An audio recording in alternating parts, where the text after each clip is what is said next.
All right, and we are live. So welcome everybody once again to the latest and greatest tech talk show on Wednesday night.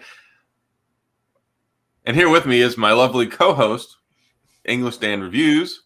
I'm just here to carry him. Whatever. Not gonna carry anything if you keep eating those salads. You call my wife fat ass. All right. Anyway, I'm Adam, otherwise known as Tech Odyssey. So thank you for being here with us tonight. Especially, it's the end of the year. I mean, we got barely over 24 hours till 2020 is finally behind us. Yes. I'm really looking forward to waking up in a world where it's 2021 and not 2020. I don't know about you. Well, it's not going to be any different to begin with. So no, it won't. But I mean, at least it's a slight change. I mean, it's a new number. It's a new year. Yeah. But what happens if it's a sequel? Well, hopefully it's a good sequel, not a bad one. Instead of a reboot, it could be a sequel where the BS continues. You mean instead of like Batman or Batman Returns, we could get Batman Forever or Batman and Robin even? Batman and Robin, Mr. Freeze, and yes. Everybody chill. Yes. Yes. Allow me to break the ice. Mm-hmm. Yeah, that's don't ever do that again. Ever. What's that? Don't ever do that again. Do what again? You're Arnold Schwarzenegger. You don't like it? Whatever. My kids like it. They're your kids. Oh,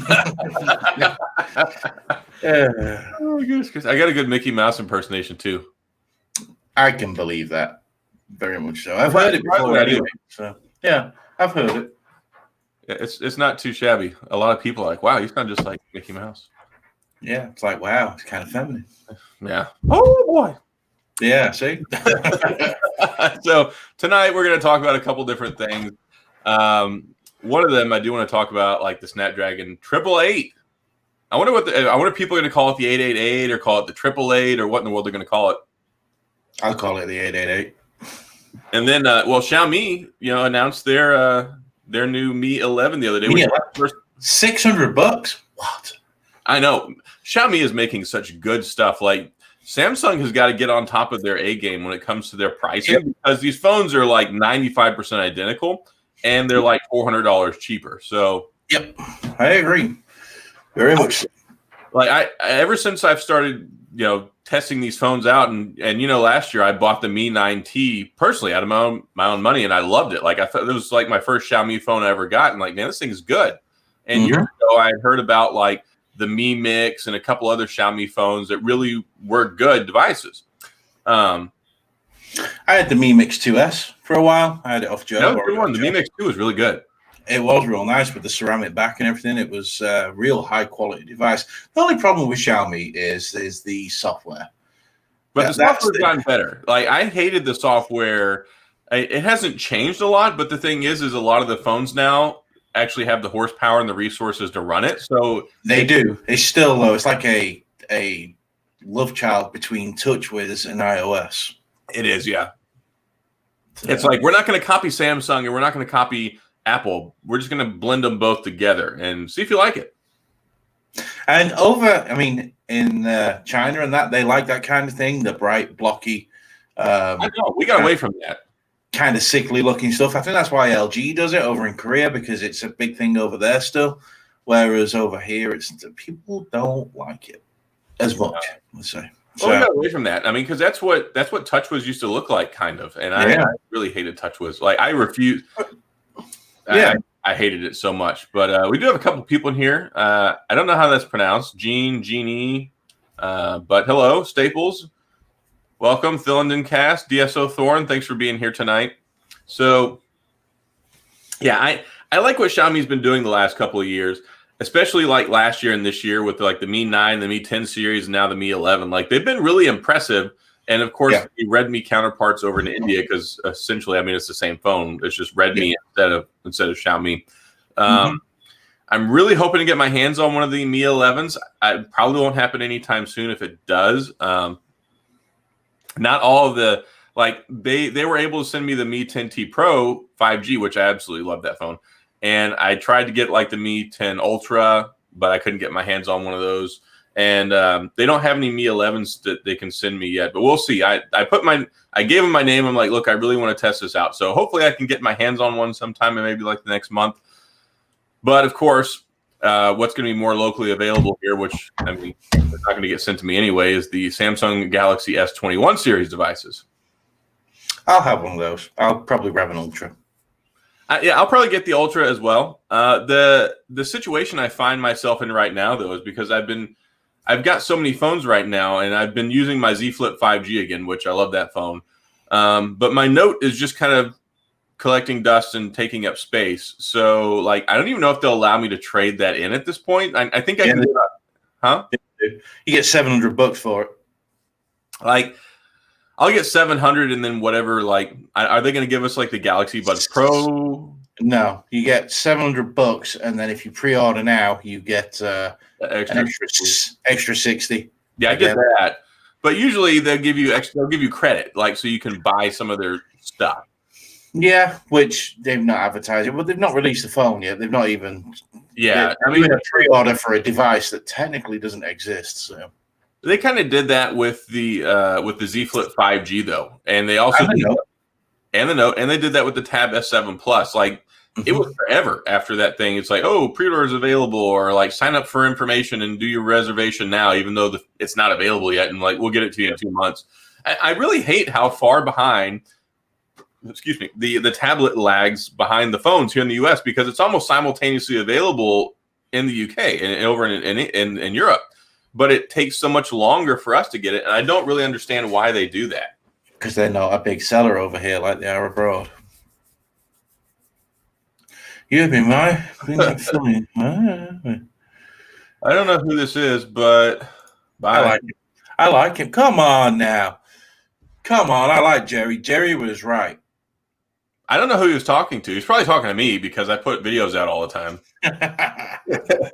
I mean, I just saved him a lot of trouble. One, why he showed up here if he's so worried about it, I don't know. But two, he's blocked, so he can't say anything now. So bye, Jerry. Yeah, see ya. Later, Gator. But yeah, I mean, I'm going to get one of them. I will probably get the Ultra. I'll probably end up trading in my Note just because I don't really use a stylus, and it's just sitting there. And I've been debating selling it for a long time anyway. And of course, like, the Note 20 Ultra is the best Note that they've ever made, in my opinion. I love the phone, other than the battery life issues that we've had. Yep. And part of me doesn't really want to part with it. But I got to tell you, it was hard. And like, trying to get weaned off of an Apple phone is like trying to quit smoking or to quit drinking. Like, you get so immersed in the ecosphere, and you get into the system with iMessage and just the simplicity of everything. Like, it's really hard to pry an iPhone out of your hands after you've been using one for a little while. No. I mean, I find it that way, but it's the other thing that's frustrating too is because I like using it as a camera now, especially since I've got AirDrop and all that stuff. So it's frustrating to me that it sits there collecting dust when I don't have a SIM card in it. But at the same time, it's like, I don't necessarily want to use that as my primary phone. And like, I hate that though, because it's like, oh, I've got the Apple Watch, I've got the iMac, I've got my MacBook, I've got the phone. It's like, I don't want to disconnect all that stuff and put my SIM card back in an Android phone. And then it's like, well, now I can't use the iMessage stuff on my computer. They kind of tie you in, and it's a little bit on the frustrating side if you're a tech person. The iMessage stuff for me does not matter. I am not one of them people who just get sucked into iMessage. Don't care. I use Messenger for everybody. Even if I'm on an iPhone, I use Messenger. Just the way it is. So iMessage doesn't bother me. The thing that I love about an iPhone is AirDrop. Especially nice. Yeah, it's so nice. And especially, like, I did a couple of videos not long back with the iPhone mini. I used that for the B-roll, and it was great. It was perfectly fine. It's so good. Yeah, it was really good. So I'm quite happy. I mean, once I finish with the OnePlus 8 Pro, I'll probably go back and get a mini as a backup phone. It's funny though you talk about that as a backup phone, because it's flagship caliber phone. It's not like it's a $300 throwdown phone. It's just a smaller version of the iPhone 12. I still have mine over here, and it's a very good phone. and it's kind of fun to use. It's a little on the refreshing side because it's nice having a one-handed phone. And I was making my video that I put out yesterday for my Pixel 4a, and there's just something nice about having a compact size phone that you don't have to use two hands on. You can text on it with one hand. It's convenient. It doesn't weigh 5 pounds in your pocket.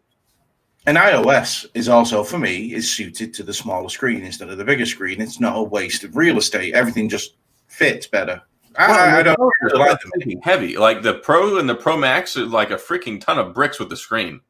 Yeah. I like the Max, the Pros. I wasn't impressed with this year. Not been impressed with at all. The 12 is really nice, and the Mini I think is the best one of the bunch. The Mini is neat. The Fold 2 is the one phone this year I actually regret buying because I don't ever use it and I don't care for it that much. It's a really good phone, and it's worth $2,000 or $800 if you can get one now. But it's a really good phone. The problem that I have with it, and I talked to Dan about this, and I even believe I talked about this on our show. I find myself using the front screen all the time because I'm not ever in a position where I can just sit there and keep the phone open all the time and use it. So I find myself constantly using that tiny front screen. And if I'm using the tiny front screen all the time, I'd rather just have a Note or an iPhone, like something that has more real estate all the time. So I see why people like it. As a technology enthusiast, person who loves phones, I think that it's really cool, but it doesn't meet my day-to-day needs for what I want to be, what I want in a phone. The reason I've rebought one, other than I've just paid $800 for one, which is insane. Yes, but crazy insane. They're still going for like $1,200. Yeah, I mean, and you know it's going to be like brand new. But the reason I've got one is I no longer have an iPad. I no longer have the Samsung tablet. I have no tablet. So for me, at night, it'd be great laying in bed. Oh yeah, that's nice. Exactly, and that's the thing. Would I pay $2,000 for one again? No, not unless I knew I was going to use it to full capacity. Whereas this is going to be, I don't know. I'll probably use it more now than what I did before, because before I had the iPad, I had the Samsung tablet, I had whatever, you know. So it will Samsung tablet at night all the time, but I use that for like making thumbnails. I don't really use it for media consumption, but it's just too big. Like the S7 Plus is freaking gigantic, man. And it's huge. And I still I'm getting so many hateful comments on that video that I made about how it has a big problem, because people don't understand that big inside quotations is not, it's an emphasis on the word big. It's big. Yeah, it's too big. The 16:10 aspect ratio, the sucker's like 1.5 feet tall. I saw that one to chat, right? And because it was so unwieldy, he put it in a backpack and the screen cracked. Well, see, here's the thing. It's great as a laptop replacement. It's great to be able to use with the keyboard. It's great for a lot of productivity stuff, but it's terrible as an actual tablet. It's entirely too big. And people, I made a comment on there about you can't even type with it with two hands. They're like, oh, we'll just split the keyboard. Look, you're missing the point. And I also said it's terrible for handheld gaming. You can't hold on to it and reach over and touch the other side because it's so heavy it falls down. It's just terrible as a actual tablet. As a productivity device and a laptop replacement, it's absolutely amazing. You think? I love it. I use it all the time, but not as a normal tablet. I just struggled with it. I really wanted to like the Tab S7 Plus, because that screen is hands down the best screen on any device you can get anywhere on any electronic. It is outstanding. But I just found it so limited and basic and boring because, and this is normally something I would associate with Apple, but because it's Android on a tablet, it's like, Well, essentially what you get with Android on a tablet is a gigantic phone that's not a phone. Yes. And then Samsung sprinkling their tablet apps, which make it a better experience than what it would be normally. But you only get that with the Samsung apps, and to really take advantage of it, you have to use it in DeX mode with the keyboard, so you can take advantage of it. So there's been improvements to it, and I think it's a work in progress. I think that they just need to try and go full desktop mode. They need full desktop emulation. If they could do full desktop emulation when there is a keyboard attached to it, I think that's a bigger win-win than trying to migrate it over to tablet-oriented apps. BJ, when you say budget, it depends how much. I mean, if you're looking at spending $300 right now, go and get a 32 gig iPad because it's the best tablet experience you can get. It can do everything and has the better apps. It's just the way it is. Yeah, if for most people, that's what I would recommend. But the thing is some people don't want an iPad. If you want a Samsung tablet, just go get the Tab S6 Lite. You can find them under $300, and they come with the S Pen. And the S5e, right? The S5e is a decent one, right?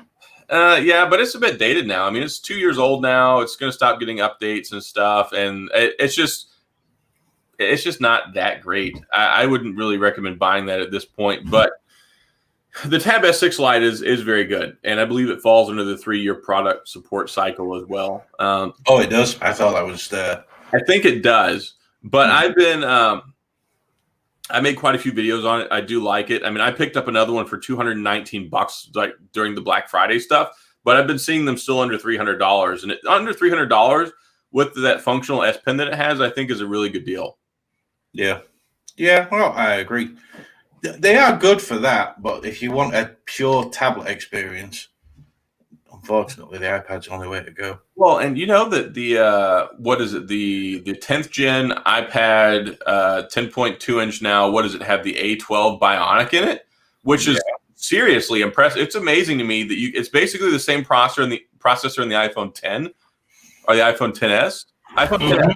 It's the same processor in the iPhone 10s. In a tablet at basically $300, and you can find them on sale all the time. The only thing I don't like about the 10.2 inch iPad is the fact that it only has a baseline 32 gigabytes of storage, which is absolutely lame. Hey, Mama. Yeah. Hey, Tech Love Mama, welcome. It is lame, but yeah. So, and also, hey, Tech for Your Needs, thanks for being here. There's a lot of tablets. It's like, really, though, if you're looking at something into $200-$300 ballpark, the two that I would recommend would be the iPad 10.2 inch if you want an iPad. And if you want a Samsung or an Android tablet, just get the Samsung Tab S6 Lite. Those are really the two that I've been recommending for like the last 6 to 8 months. And I even did like a comparison. I mean, really, you could get away with the 9th generation iPad, but you probably won't save much money at this point just because they don't drop that much. And it's already pretty cheap for an Apple product. I'm not going to say $300 or $289 is cheap, but whenever it's already that price, they only knock like $50 off. So you might as well just get the newer one with the A12 Bionic in it, which is a really, really impressive piece of hardware. Yeah, it'll do everything, and it'll get updates for 5 years. You'll still be able to use that tablet. I mean, in like 2025, as long as you take care of it, put a screen protector in a case and all that stuff. But it's really a good investment, and you can do so much with them because the newer ones, the 10th and the 9th gen, actually have Apple Pencil support, first generation Apple Pencil support. So that right there really opens up a lot. Now, if you want to get like the Pro Series or the Air, where you're talking like they're more specced out. They've got the A14 or the A13 in them. They've got the AMOLED display. They've got Generation 2 Apple Pencil support, at least with the AMOLED displays. Huh? They don't have AMOLED displays. The Pro does, doesn't it? No. It has a 120 hertz display on the Pro. That's right. Yeah, I knew it was 120 hertz. I don't know why I thought they'd upgraded to AMOLED. So it's still LCD. Yeah, still LCD. And on the Air, it's the 60 hertz version still. Yeah, and I think that the iPad Air, the new one, is a 5th gen is what it is. I really love that tablet. I haven't had a need for it, and if I pick one, is it 4th gen? Mm-hmm. Yeah, I want one, but I don't need one. It would be an absolute waste of space because like I barely use my Tab S7 Plus as is, and that's mostly just for at nighttime. I'll play on Twitter, browse the internet. I make my thumbnails so that way I can get away from my computer. So my tablets for me are really just bedside and travel devices. If I'm not in bed or if I'm not traveling, I don't use them. No, same with me, and that's why I went with that Fold 2 today. It was just a no-brainer for me. So, but hey, whenever we're on the plane in a couple of weeks, you can sit next to me and we can use the Tab S7 Plus and we can watch videos.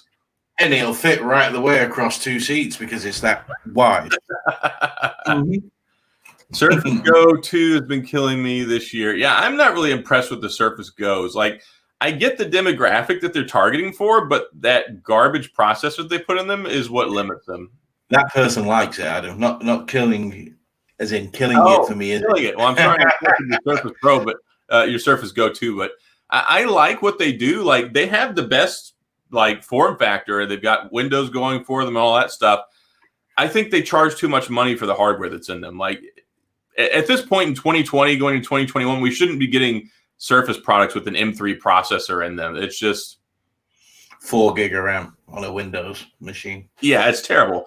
So I'm sure they work, and it seems to be working well for him. So that's great there. But me personally, the new Surface Light, have you seen that? The new light, Surface Light, whatever it's called. I haven't seen that. I do like the Surface, the X, though. I like that, but it just I'm not going to buy one, but I do like them. It's kind of pointless. I mean, the difference between the ARM chip in an Apple and the ARM chip in a Windows device is massive. Well, here's the thing. An ARM chip in Mac OS, I know that Apple's going to build out and support apps for it. An ARM chip on a Windows machine, like 4 years from now, we'll still be sitting around waiting for an app that we need to work on. Like, waiting for a decent Facebook app. Yeah. Windows is so bad about that. And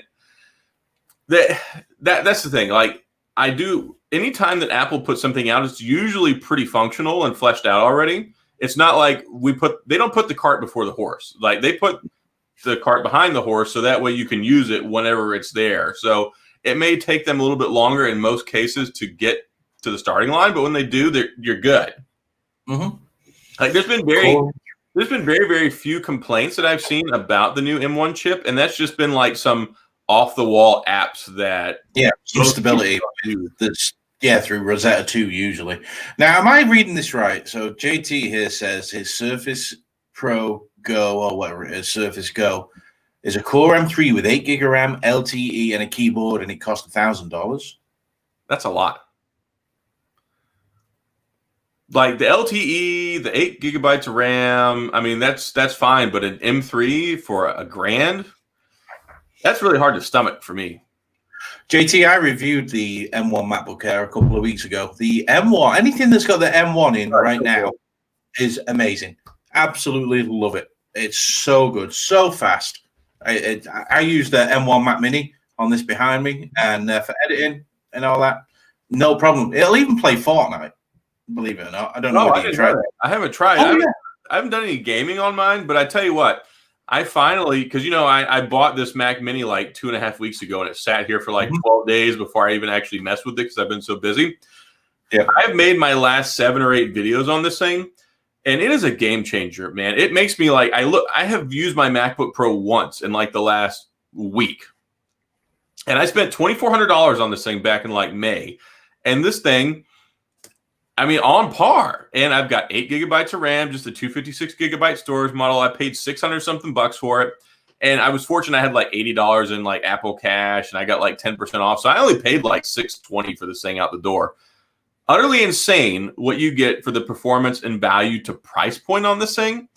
It's basically a 2019 MacBook Pro in a little box for $600. Yeah.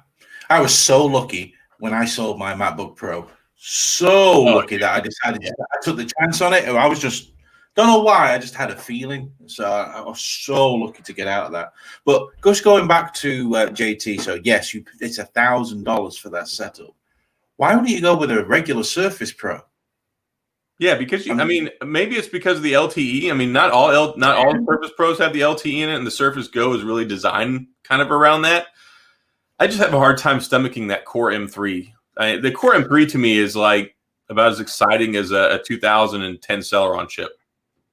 AirPod Pro Max, I'll never review them unless I get them for free. No, I've like low key thought about buying them just so I can hear what they sound like and not even review them, because I don't like to buy stuff and then review it and then return it. Like I don't get jiggy with that.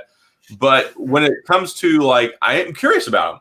Like, I would legitimately like to try them out, see if I personally like them, and then if I decided to keep them, maybe I would make a video. But I'm not going to buy them to review them because I have the Sony XM4s that I just bought, and I'm not impressed with those at $300. I think that I'll be not impressed. What? You heathen. What? How can you not be impressed with the XM4? They're fine. I don't think they sound like $300 though. I've got my Jabra 85Hs, and they sound 95% as good. for like $150. So I'm not. Have you listened to 85Hs? Yes, they're Best Buy. They're pretty darn good. They're all right, actually. I mean, they are all right. Yeah, they're very good, Well, especially for like. If you're going to go down that road, the Life Q30 are the best bargain out of a lot of them. I did. I made a video about the Life Q30 versus the XM4s, and I would 10 out of 10 recommend that people buy. I'm with you on that. Buy the Q30. Unless you've got to have the absolutely amazing noise canceling, like it's cream of the crop on the XM4. Oh, it's so good. It's even so far as like it tells you what the atmospheric pressure is. You don't feel like you're sitting like underwater with your ears. So like that's the only reason I would tell anybody to go out and buy the Sonys. Like if you absolutely just are irked by common pleb level active noise cancellation and you have to have Sonys and you can afford it, go buy it. Because these products exist for a reason. If you want it, go get it. I'm not going to tell you not to. But if you want to ask me what my opinion is on which one you should buy, and if you want to save $250, then go buy the Soundcore ones. They sound 90% as good, and you get the app. It's just they're going to be hard to compete with this year. Just going over to DSO Thorn right there.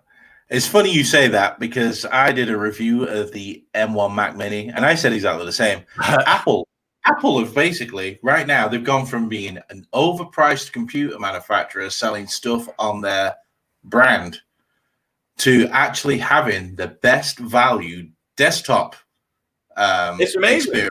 And that includes Windows. I mean, there's nothing at $699 that Windows will throw at you. I don't care what anyone says. Build it yourself. $699, you are not going to get the same performance as what you're going to get out of a Mac Mini. It's insane. You're going to have to spend $1,200 to $1,500 to get on par with the six. And that's the thing. The Mac Mini is completely counter to Apple's culture. It's like always been, like you said, look, you got to spend $2,000 to play in this ballpark. And now they've undercut themselves so much that the value on their existing products is plummeting. Yeah. Anything Intel is just, you don't buy it. Don't buy it. And that's the thing. Here, let me acknowledge real quick, though. I got to say a big thanks to JT. Thank you so much for the super chat on here. And we're glad that you like the show. Like, yes, we don't really consider ourselves as much as like, I don't know, a lot of other tech channels and shows. Like we like to just get on here and talk, and we're very candid with stuff whenever it comes. That's why our show is called Unhinged Tech. Like we're not just sitting here spouting profanity, but I mean we don't really we don't hold on, you can. I got the button, and somebody commented the other day like, "Oh, I see you've got the Stream Deck. Like, what all do you have on there?" I'm like, "Well, I have a button that beeps so Dan can curse, and then I have one that says like, the one that says bye." So, James, welcome, man. The weather's gonna get crazy down here tonight. There's a cold front and a huge storm coming through. It's like 75 right now, but like in the middle of the night, it's going to plummet, and they're talking like inches of rain and tornado warnings. So we'll see. Same here. No tornadoes. It's lashing it down here right now, though, in Ohio. But then on New Year's Day, it's going to be 56 degrees. Yeah, it's 27. Yeah, it's going to bounce right back up, and that's whatever.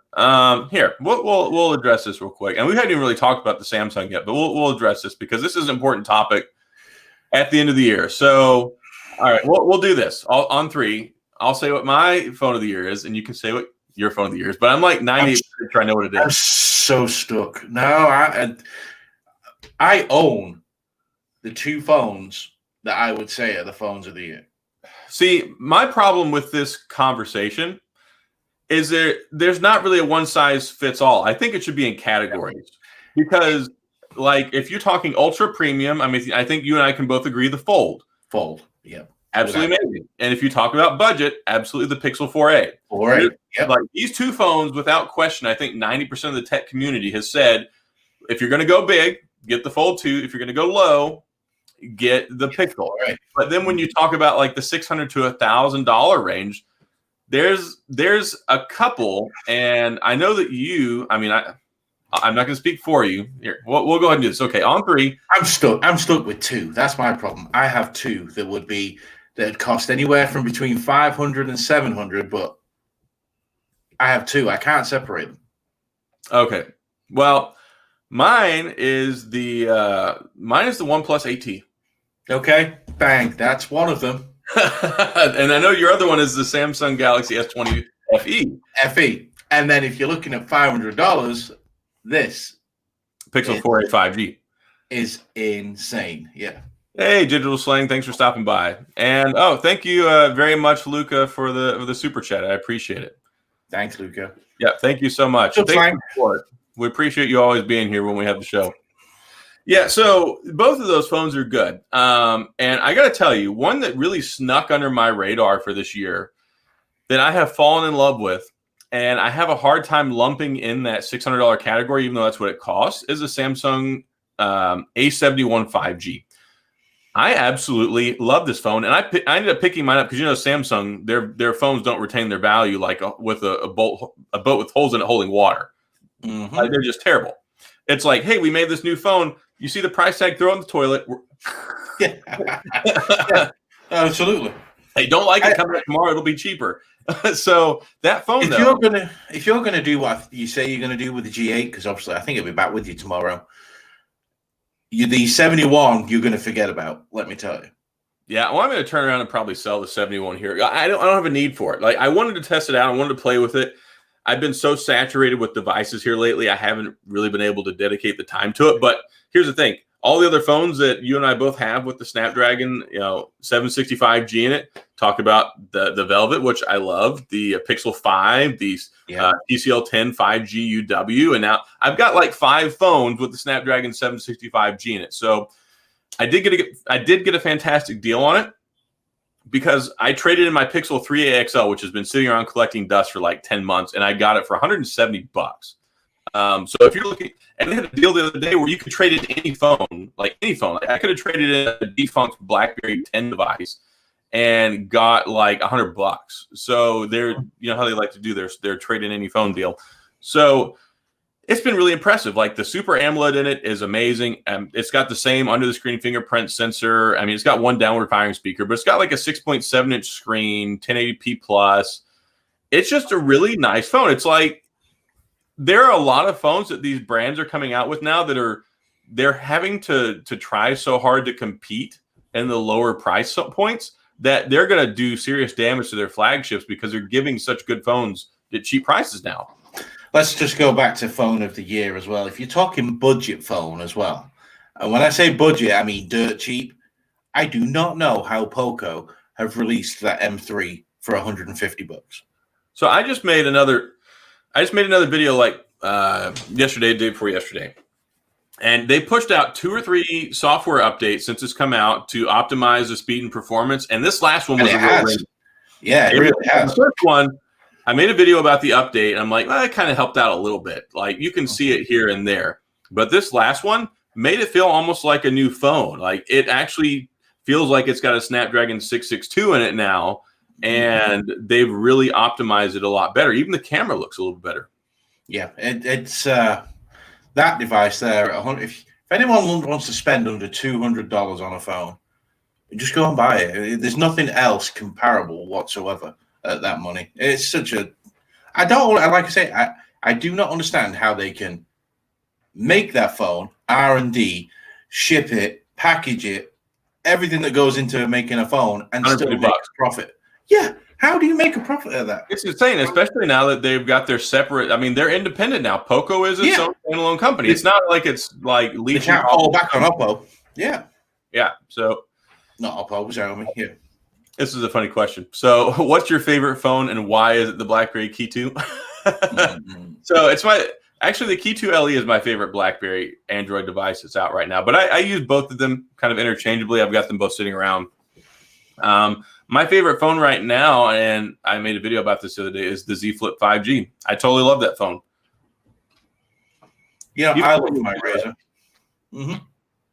I still want to try one of those. Like, the problem is, though, is I would almost bet money that there may be a new one that they announce at CES.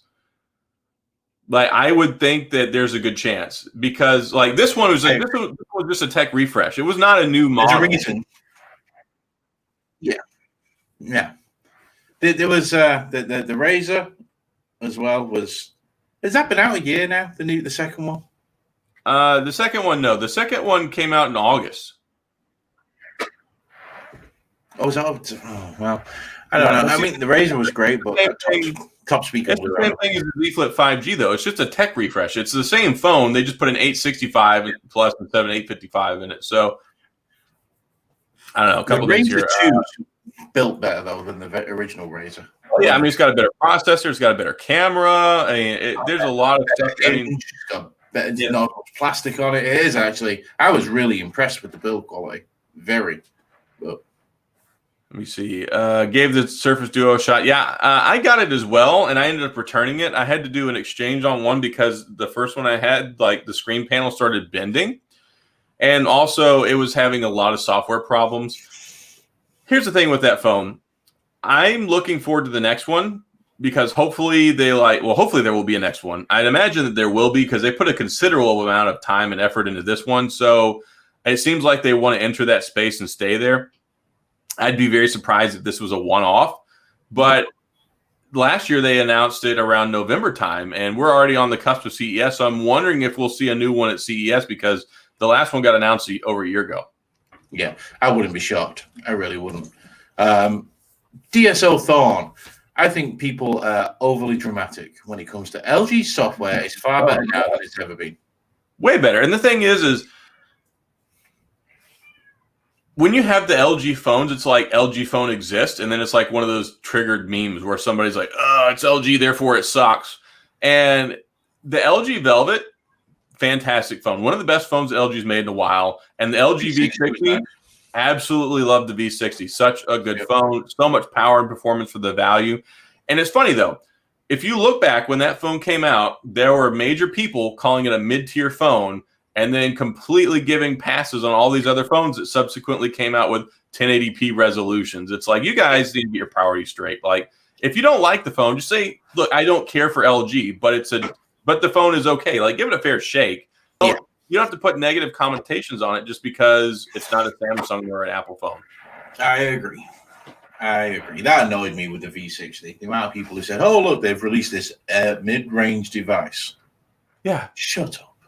Yeah, that really turned me off. Like, there was quite a few people that were really hammering on that whole mid-tier, not a flagship phone. I'm like, it's exactly the same as the S20, except it has a 1080p resolution. I mean, and that's fine.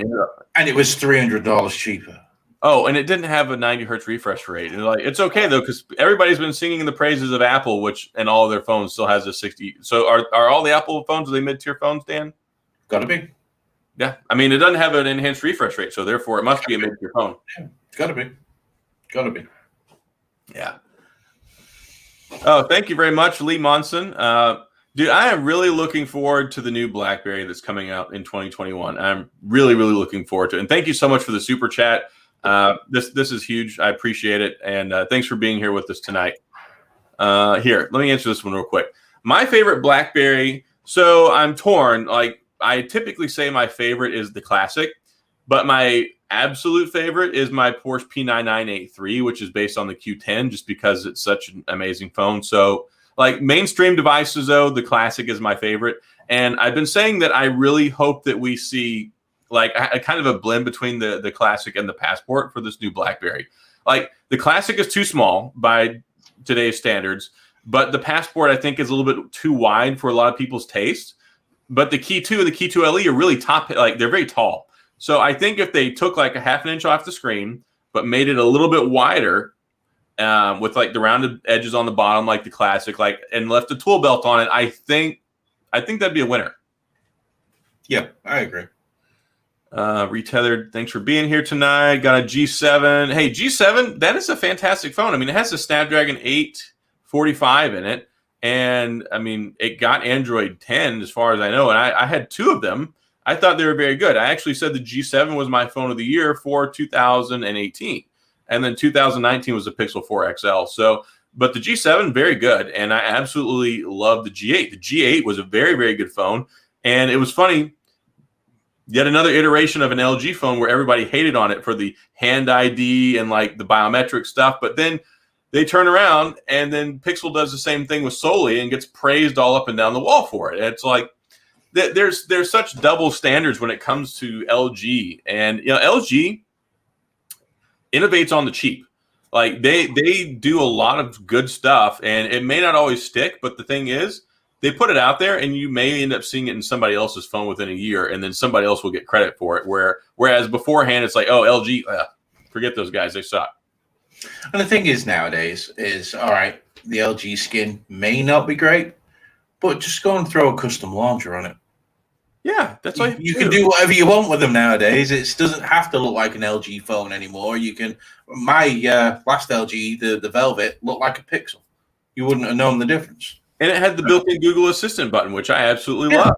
It's not like Samsung where they force you to use Bixby if you press the power button. No, you have a dedicated button, and I like that because when you had the Pixel phones, they had the squeeze feature for Google Assistant, and then you had the power button would double as a Bixby button with Samsung, but LG actually took the time to put a dedicated Google Assistant button, which is the best, most integrated, most favorite virtual assistant out there. So I like LG's heart is in the right place a lot of times. It's just one that they're just not well received. They're not marketed well, and typically they're a little on the overpriced side, and then their value plummets immediately.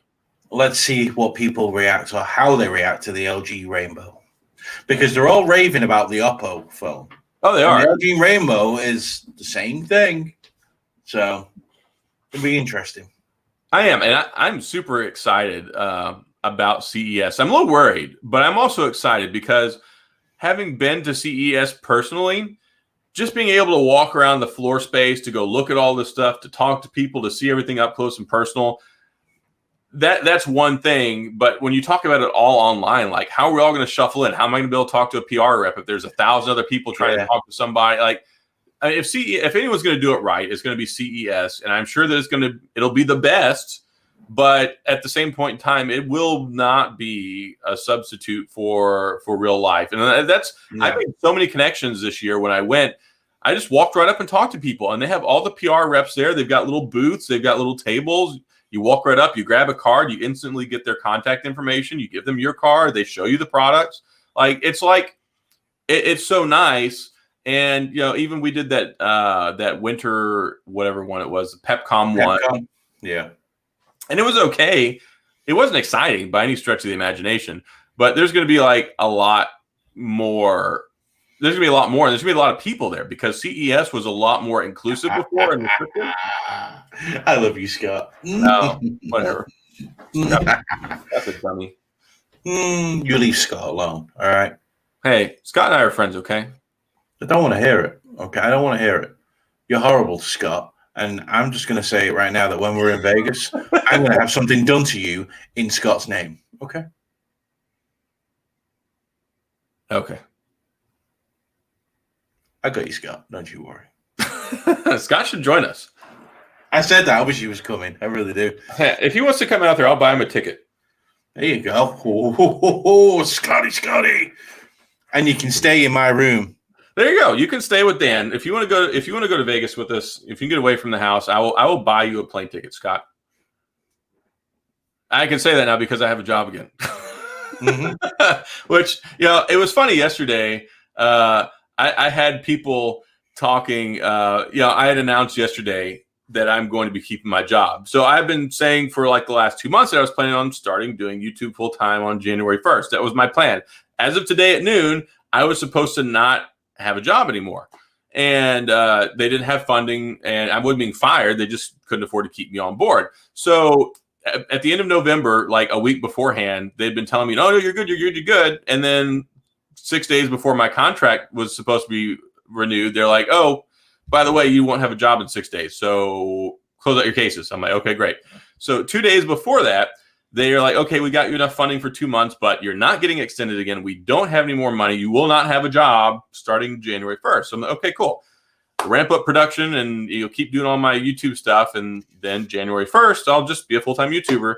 And then yesterday at 3:30 in the afternoon, I get a message from my boss telling me to check my email. And they not only extended my job, but they made me full-time permanent to where I'm no longer a contract employee. So now I'm full-time employed again, which is good. because I mean, I like the paycheck and I like being an attorney full time as opposed to making YouTube videos.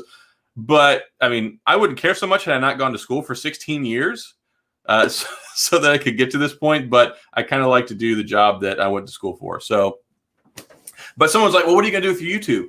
Are you still going to do full-time videos? I'm like, I'm already making 8 videos a week. I mean, there was not going to be much of a change in my workflow. I was just going to have more free personal time. You can talk now. I'm sorry. That was a really long tangent. I forgot what we're even here for. Who are you again? Anyway, I was just informing people. Talking tax. I mean, tech. Whatever. Unhinged tax lawyer. Yeah. Mm-hmm. Are you sure now? Are you good now? Yeah, I'm good. So you can talk about whatever you want now. No, I'm bored. I'm bored, absolutely crapless right now. I've got nothing to say other than Scott. Come on, Scott. I've got a room with 2 queen size beds. Well, I haven't, but I can change it to 2 queens. Well, he has 2 queens, but if you come, he can change it to 1 king. It's already 1 king. I'm the one. It was funny to say that. I'm the 1 king. All right. The king bed and the Lord Peachy. What are the worst? What is English Dan? Okay, I'll answer that after he's answered whatever he's going to answer. I was just reading. You can go ahead and answer. You can tell him what it is that you do with your life. I am a CAD. I do computer-assisted design. I run a cabinet company for commercial. So, like when you go into a hospital, you see the big reception desk and all the cabinets and things like that. I do 3D design for that and estimate and price and order. And, yeah. Basically, construction paper and crayons. Basically, yes. Yes. And I get a free truck out of it. So, it's all right. The best deal in the history of best deals. See? Look, Scott's right. Dan can be king with a lord in it. I'm not sharing a room. I'm glad we're staying at the same hotel.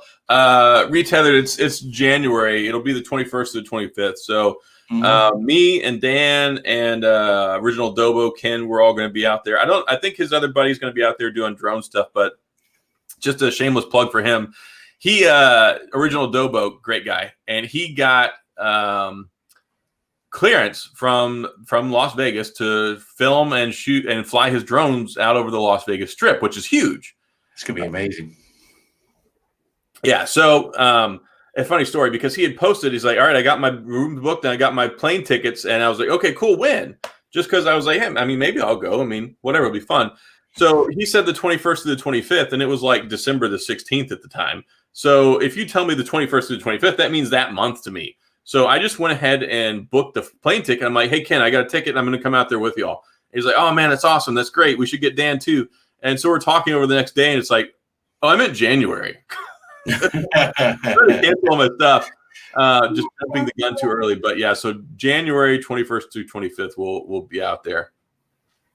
And it's going to be a blast. Hopefully things will improve. And I know right now they're like the 3-week restriction on like 25% capacity on restaurants and places and reservations, but hopefully it'll open back up to 50%. I was there in October during the 50% time with my wife for anniversary, and it was totally doable. There's going to be no one there. That's the good thing. Yeah, there really isn't. So yeah, no, I'm definitely not coming out there to do CES all digital from Vegas. I'll do that at home.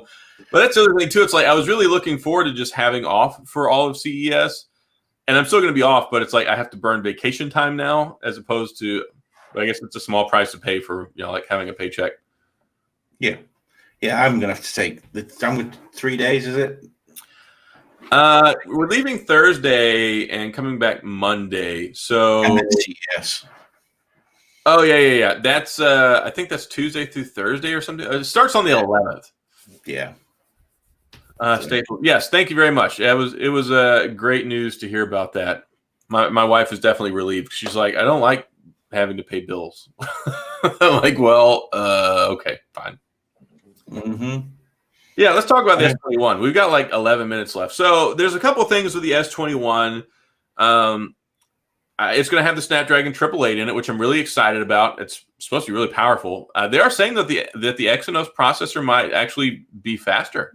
The 2100, yeah, it seems so. Definitely on paper, anyway. So maybe the international model will be the one to have this time. Maybe they'll finally edge us out the Qualcomm territory, and people won't be heartbroken about the subpar Exynos. So Yep, that's good. But what we were talking about earlier is the rumors, the leaks that we've seen look like it's going to have a flat display, and that's kind of controversial because Dan, you like the flat screen. yes, I like the curved edge. I love the look of the curved edged, but from usability, I think the flat screen, you don't get the random touches from my fat burger paws. So Yeah, I can see that. And the thing is I mean, really and truly, I don't have large hands, so I'm not like holding on to the thing like like an orange. I mean, my hands don't wrap all the way around it, so I don't get as many accidental touches as maybe somebody with larger hands would. But I also have a case on them generally too, and that helps offset some of the ghost touches on the edges. I like the ergonomics though, because it's easier for me to hold it and use it one-handed. Whenever you have those flat screens, it makes them like I've been experiencing this a lot here with the iPhone 12 Pro Max. It's a brick. yeah, it is. But then you've got the OnePlus 8T that's every bit as big, and that's got a flat screen. Oh yeah, I do. Well, it is the same size effectively when it comes to the screen, but it's much lighter and more ergonomic.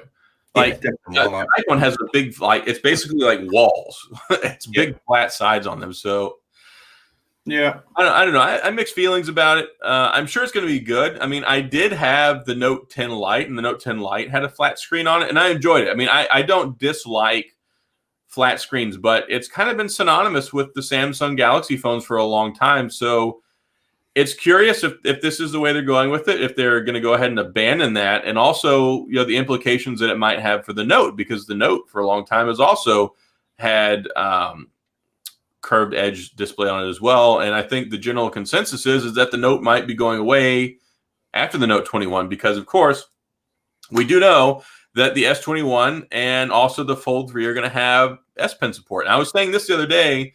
And the Z Flip, they're saying now as well. Oh, that would be awesome. Because here's the thing. I don't necessarily need to have a Tab S7 Plus. I would be just as happy or happier having a Fold 3 with an S Pen as I would having a big Tab S7 Plus, because I would actually use that. Like every night I would be using my Fold 3 if it had, or my Fold 2 if it had S Pen support, and I could make my thumbnails and stuff with it, because that's what I do with the stylus. That's what I do with the Tab S7 Plus. But the thing is like, the size of a clipboard, but it weighs 1.5 pounds. So I think that the S21 is going to use a plastic back. I don't believe that. Unless they bring out an S21 FE at the same time, which I can see them doing that. Instead of bringing out an S21, just bring out an S21 FE and then an S21 Plus and then an S21 Ultra.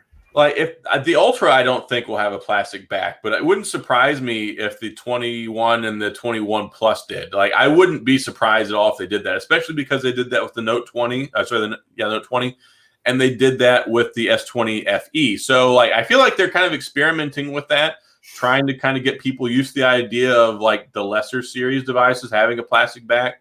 I actually don't mind the plastic back. On that S20 FE, the plastic back on that was fantastic. It didn't feel cheap or anything. So, Brandon, yeah, it did not offend. The only time it offended me, but it wasn't just because of the plastic back. It was because they chopped so many other corners, was the Note 20. Yeah, the Note 20 universally, I think, hated because they dumbed it down. It didn't have the enhanced refresh rate. It had a plastic back, and they still charged $1,000 for it. It's like, I don't know what kind of rocks you guys are smoking over there, but it's the wrong ones. Yep, I agree. Every day. I've got a feeling. Thanks for stopping by. I think the regular small S21 is going to be the FE edition, and I really do. And I'd be okay with that. And I talked about this before when we discussed the idea of the Note going away.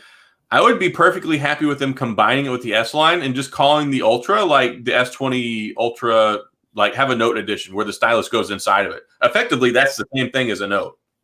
Or incorporate the Note name into the Fold. I always thought, when that was the first thing I thought was when that the makes Fold more very sense. first came out. Yeah, when the Fold very first came out, I thought that's going to end up being the Note. Well, here's just it's novel. Like right now, folding technology is novel, just like the Note was whenever it came out. It was a novel piece of hardware because you could take notes on it because you had the stylus. That was the big thing. So now the Fold, it folds, but probably in a few years, folding will be the norm instead of the exception. So then why would you continue to call it the Fold? Continue the Note name, because the Note name is synonymous with productivity, with business, with all those things. So like it would make more sense. But then you'll end up with a box with the name that wraps around it, like the Samsung Galaxy Z Fold Note 3 Ultra. That there is a Sony name, let me tell you, for the headphones. I got to tell you, though, I expected better. Retethered Tech is a complete noob. Where is the word 5G in here? Jesus. Wow, you're really disappointing. Keep blocking. Yeah. I'm going to kick him right now. Retethered Tech. I am so confused on who you are. Do you know exactly who he is? Is it I need a charger from Twitter? I don't know. Oh, this right here. This is a very easy question for me to answer, actually. What would be my most underrated favorite phone? I would say the TCL 10 5G UW. The most underrated favorite phone. Completely out of left field. TCL. Yeah, $399 for the 5G, the 760, the 765 G processor in there. Very capable camera setup. Nice big screen, big battery. Looks nice. I really didn't expect that. Like whenever I got that phone and I got the press sheet on it, like $399, and you can use it with Verizon. That's an absolute win across the board because one, the Verizon is so restrictive when it comes to phones that end up on there. Like you never get good value phones on there, much less I didn't think TCL could swing that. So I was really impressed whenever that came out as a Verizon phone that you could get at $399. I would go along with that, but I think the screen that you get on the TCL 10 Pro, beautiful.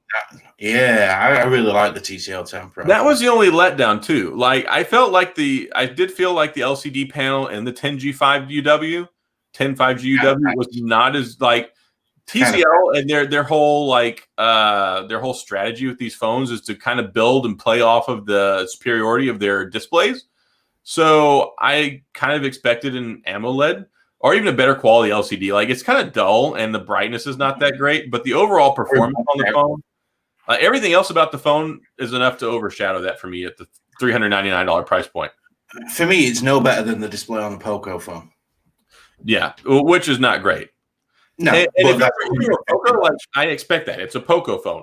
But whenever TCL puts so much in the display in their other phones, especially the TCL 10 Pro, I kind of expected a little bit better.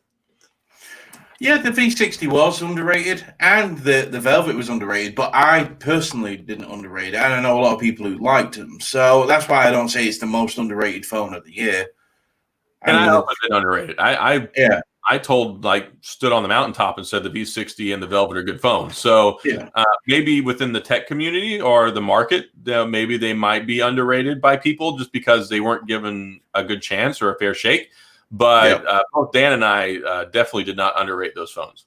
No, I think the V's are it's a toss-up, really. But I think the Velvet is a better phone than the V60. But the V60 is a really good phone. It's just big and heavy, whereas the Velvet's... The thing that got me with the V60 is it should have been $699 from the get-go. Like if it had been lower price from the get-go and didn't have to drop in price, I think that it would have ended up doing a little bit better because people were confused.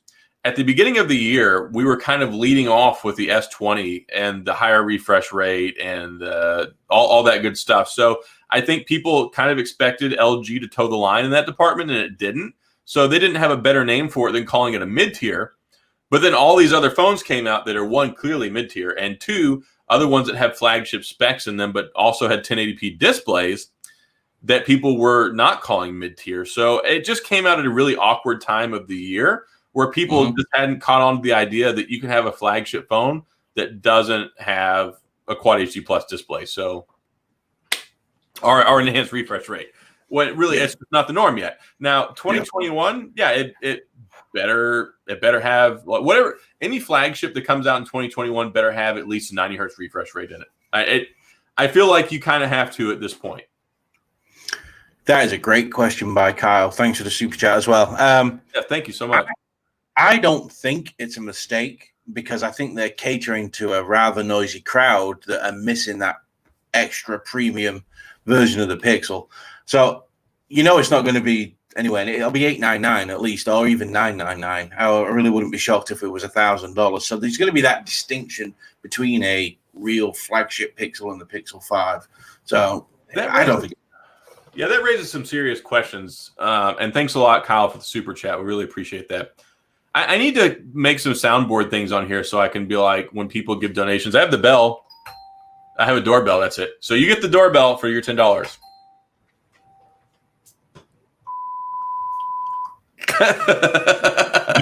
Thinking it. So when it comes to that phone, it really I praised Google this year for adopting this new strategy with aggressively attacking the mid-tier sector and doing it better than anybody else, really. So for them to come out with a pro version now, why buy it? Like, if you've got the Pixel 5 at $699, what are they going to put in there for $1,000 that would make anyone buy it? Because I would. The rumor is it's only going to have an 855 in it as well, not even an 865. Or is it being designed by Microsoft now? Yeah, it's obviously the HTC boys are still there. That's what it is. It has to have an 865 in it, and if it's over 850, it's failure on like it. It's dead on arrival, in my opinion. To me, it's got to have an 888. It has to. If it's going to be a pro premium device, the only thing I can see is that they'll probably go with a 120 hertz display. They will go with a triple camera setup, which will include the wide and the telephone. Yeah, it'll probably give you everything. The only way that phone is going to be worth the money is if they put a new camera in it, because they can't keep putting the same camera in these phones over and over. They've let everybody else catch up by using the same Pixel 2 camera. Yeah, for 2 years. Yeah, I mean, don't get me wrong, it's still the best of the bunch when it comes to photography. But instead of, is it a 386 in that or a 286? Go up to the 586 or whatever. Get that extra out of it. I mean, I can only imagine what to do with that. Yeah, they've got to, like, Pixel is behind the power curve when it comes to video. Like, they have increased it. I mean, you at least do 4K 60 now with the Pixel, but the Pixel 5, they've got to step their game up, because when you look at what Samsung does with video, even LG now with what they're doing with video, you look at iPhone and the amazing things they do with video. They're going to have to bring some serious, they're going to have to do to the video department what they revolutionized with the camera. Absolutely. And they've got to improve the camera. You can't use that same 3-year-old sensor you've been putting along with. Like, if they put a brand new camera, if they upped it and really went to bat and tried to improve the video performance, 120 hertz refresh rate, Snapdragon 888, I would buy it at $1,000. But I don't see those things happening, and I don't even know if this device is going to happen. I would say you're more inclined to see a Pixel Fold before a Pixel 5 Pro. And that makes more sense, because the Pixel 5, I feel, is a very complete phone. I mean, it's just very good, and Pixel doesn't need an 888 to compete. If you can get a 699 phone with the 765G in it, the way that it runs right now, like, I think that that's a really good phone. So, and I have no problem recommending that to anybody. It's a very good phone. So, to me, I don't see a market with that phone existing where somebody would want to spend $1,000 to buy it. I mean, they would have to margin the price so high just to make money off of it, because they're not going to sell in volume. I kind of agree with you, but being involved in the circles we're involved in, and not everybody is a video maker or a tech reviewer, but just the people who are interested in tech. The amount of people that are disappointed that there isn't a true powerful top of the line Pixel this year. There's a lot of people. There are. I'm one of them. But here's the problem. It doesn't matter how many people want a good BlackBerry phone. The BlackBerry phone, it didn't sell enough because of the people. So even if there are a lot of Pixel fans out there that are disappointed, it's not going to be enough to make it sell, because the consumer market's not going to buy it. Well, they don't sell a boatload anyway, Pixels. But that's why I said the price margin is going to have to reflect it. And that's my thing. If they built a top-of-the-line BlackBerry, I'd pay $1,200 for it. Would you or somebody else? No, but I'm somebody who specifically wants that phone. So if they price the Pixel at $1,200 for, like, Ultra fans, and that way that they can make less of them and still make a profit, go for it. I am all about making the phones that people want, but you have to understand that it may not appeal to the masses, and it may not be considered a success. It's like Gene says it's also rumored to have the under-display selfie camera, and that's what makes me think this isn't real. Because because you cannot get the photo quality out of it yet. No, ZTE just came out with their new phone that has it, and not impressive. The light reflects from the screen into the lens, which causes issues. They're just not ready for that whatsoever. And this right here, there's probably like 5,000 people that follow me on YouTube that would pay $1,200 for a high-end BlackBerry. I would buy that all day long if they would make it. But I know for a fact my company, they would probably go with that. They'd love that. But the average consumer, the normal consumer, somebody who walks into a Best Buy is going to look at it and be like, why do I want a phone with the keyboard for $1,200? Yes. It's like, there's a market for BlackBerry to exist. There are plenty of people that still love them, but you're not like, if you come out swinging at $999, like, you better not expect to sell a lot of them.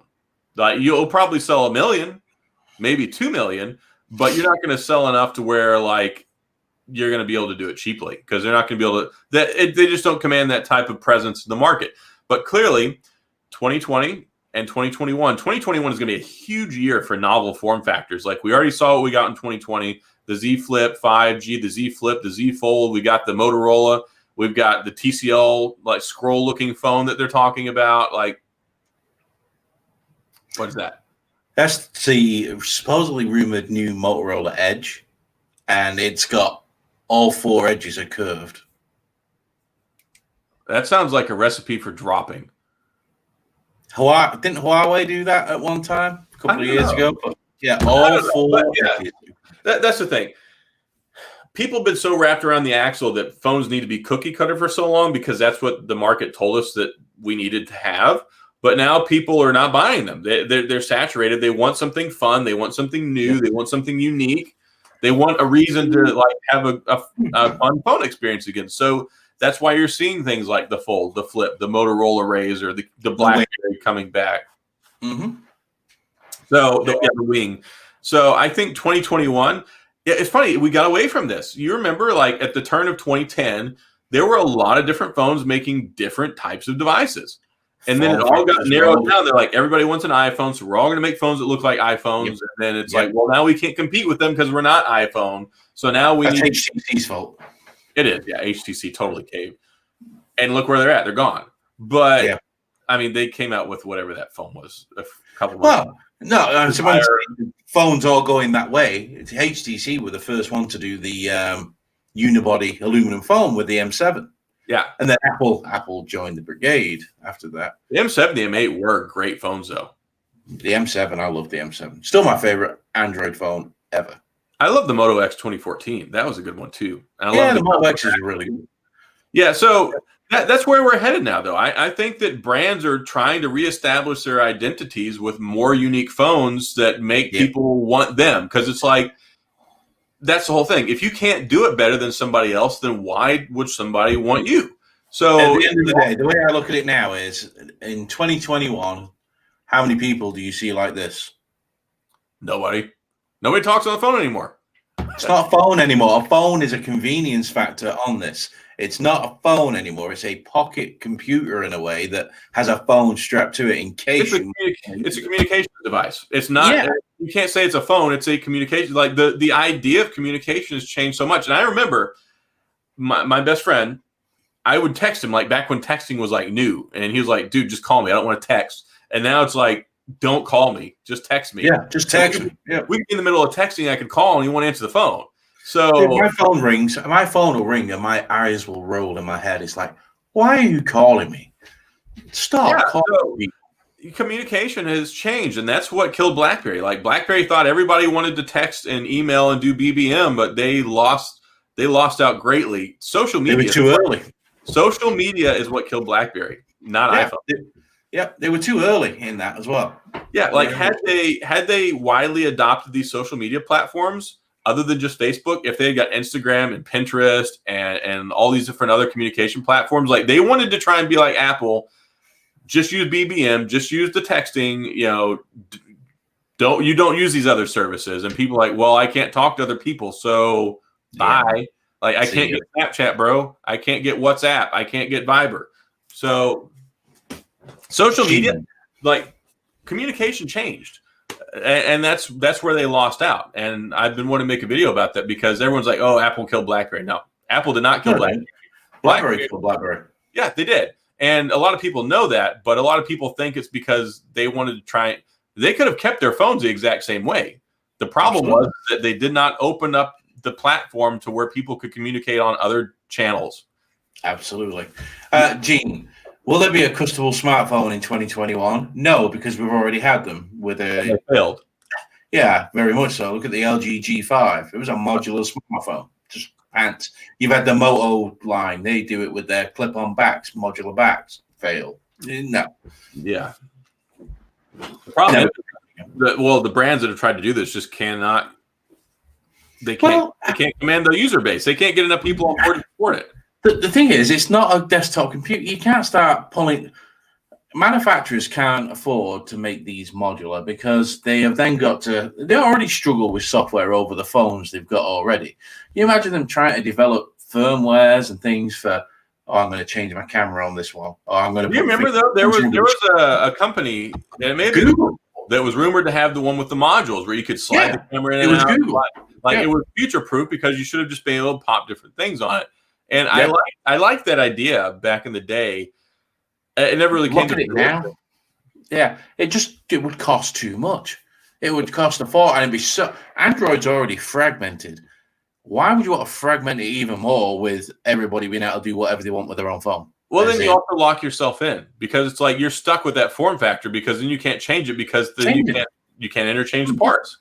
Yeah. So I think they realized that was a good idea, but it wasn't practical. Like I like the idea from a technological standpoint, but it's just once the rubber meets the road, it's not there. Yeah. I mean, how many people do you know who are going to buy a phone? My dad's into cell phones, right? I got him into cell phones. I know for a fact if I said to my dad, hey, here's a phone that you can change the camera on it, you can change the screen, he's never going to do that because he doesn't want to do that. Why?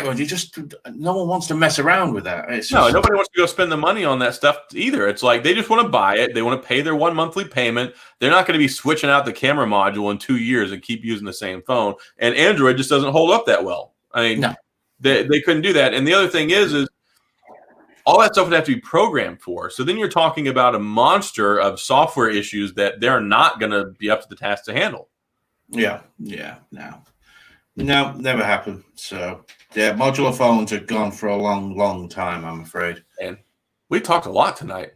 Yes, I'm ready to go. It's a good one. Yeah. Well, my camera battery is going to die here in a few minutes, but I think it's working all right. I don't like the autofocus on here. It keeps jutting pulsing. out. I keep seeing it pulsing. Yeah, it's irritating. Like the camera itself is working fine. I'm using my A7 II, and it lasts over an hour on the battery, but I'm going to try the other lens. Like I've got my fixed. If I put it on manual focus, it would be fine. It's just because it keeps doing the eye autofocus. Oh yeah. Yeah. So if I put it on manual, it would be fine. I haven't messed with that. But this right here, like I'm not buying that Panasonic again. But thanks a lot, everybody, for tonight, for stopping by. We had a lot of fun tonight, and we're really from good charged conversation. I didn't really expect to get this much in the weeds talking about stuff tonight, but totally a lot of fun. Yeah, absolutely. I enjoyed it. It was nice to be back. Yeah. So thanks a lot, everybody. Thanks for being here. We appreciate y'all's support. Thanks again, everyone, for all the amazing. Have a happy New Year. Yes, and have a wonderful and safe Happy New Year. However you celebrate, whatever you do to celebrate, be safe and take care of yourself. And we'll see y'all here in the new year. And I should be live streaming either Friday or Saturday night. No one cares. Yeah, nobody cares. Like 8 people care. Nobody cares. No, 8 people have sympathy for you. Whatever. They click the button. I don't. No, that's okay. Anyway. I do, actually. Y'all have a wonderful night, and we'll see y'all again soon. Thanks a lot, guys. Later, guys. Bye.